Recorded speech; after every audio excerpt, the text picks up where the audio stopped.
Hello guys! For today's video, magpa-family bonding muna kami. Kapag nandito yung asawa ko, dun lang kami nakakaalis ng bahay, nakakapasyal sa medyo malayo-layo. Ayaw ko kasing umalis ng bahay nang ako lang mag-isa at kasama ko yung tatlong chikiting ko.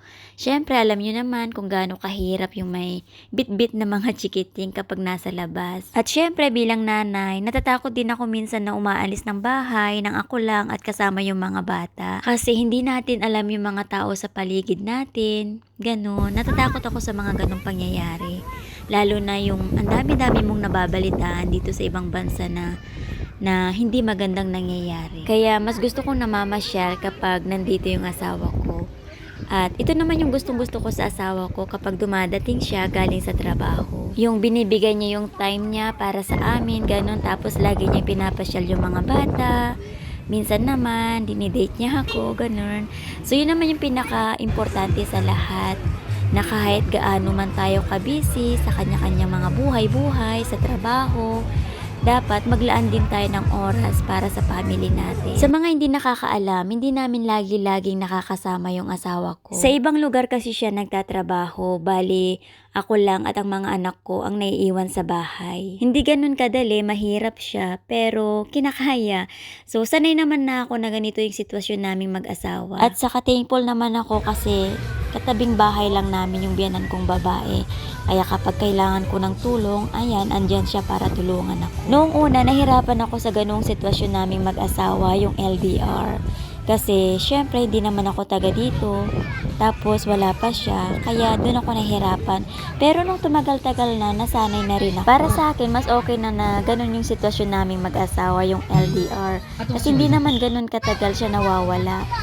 Minsan 2 months, tapos 2 months din siyang babalik dito sa bahay, mag-i-stay dito sa bahay.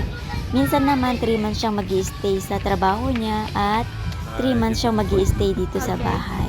Kaya ayun, sulit na sulit naman yung bakasyon niya. Yun nga lang, after niyang magtrabaho, pag uwi niya dito sa bahay, marami pa rin siyang trabaho kasi tinutulungan niya yung mama niya dito sa farm nila. Wala kasi siyang ibang kapatid na lalaki kaya walang ibang tumutulong sa mama niya kundi siya lang. Doon naman ako humahanga sa asawa ko kasi napakabait niyang anak sa mga magulang niya. Kaya masasabi kong napakaswerte ko kasi siya yung naging asawa ko. Kasi alam niyo ba, hindi naman lahat, karamihan kasi dito na yung mga anak minsan wala na silang pakialam sa mga magulang nila.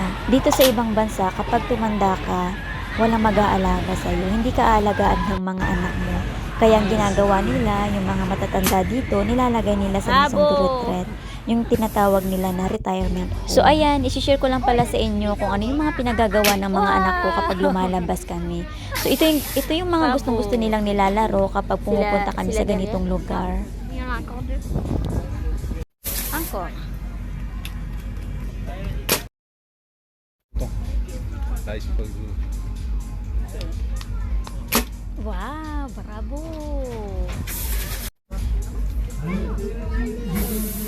C'est ton dernier plomb. Donc là moi, toi, j'attends, être sûr qu'ils soient bien ensemble, bien collés.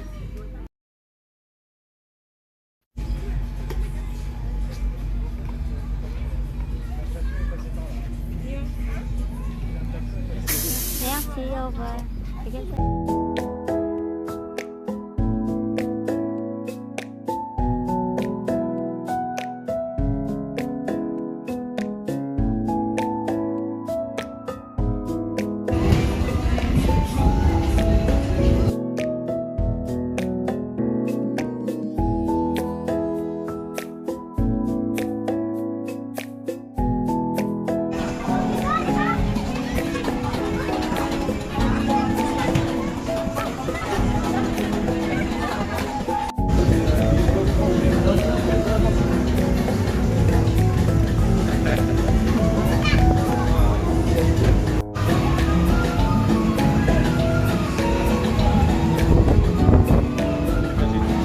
Go, bonita.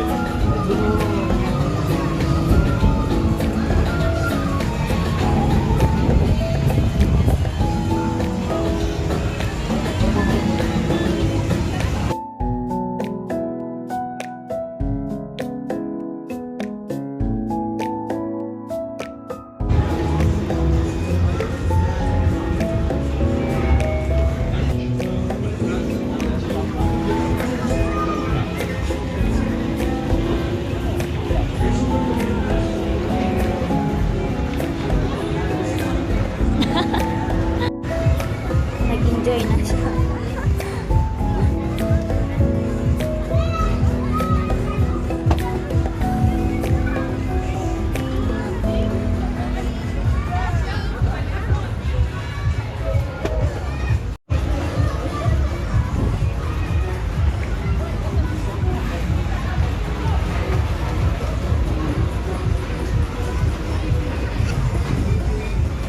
Ayan, titingin na siya ng kado niya.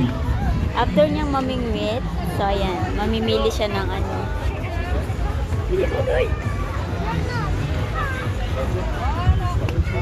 Yes, Kondi? Merci.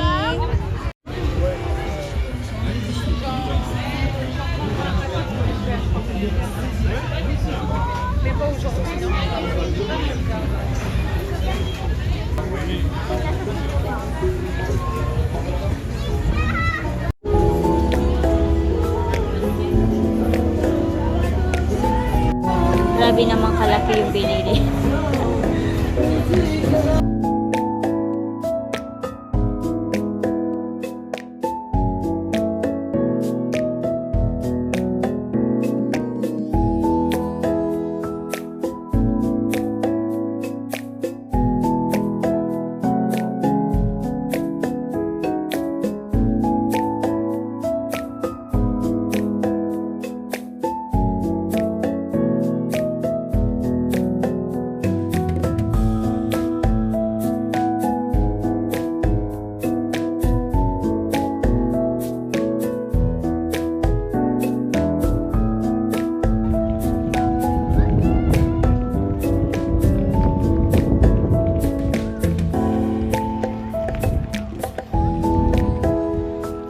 Attends-moi. Lara, attends-moi. Hello guys, magandang gabi. So ayan, pauwi na kami. Sobrang lamig. Hindi kami nakapagdala ng ano nila, manto.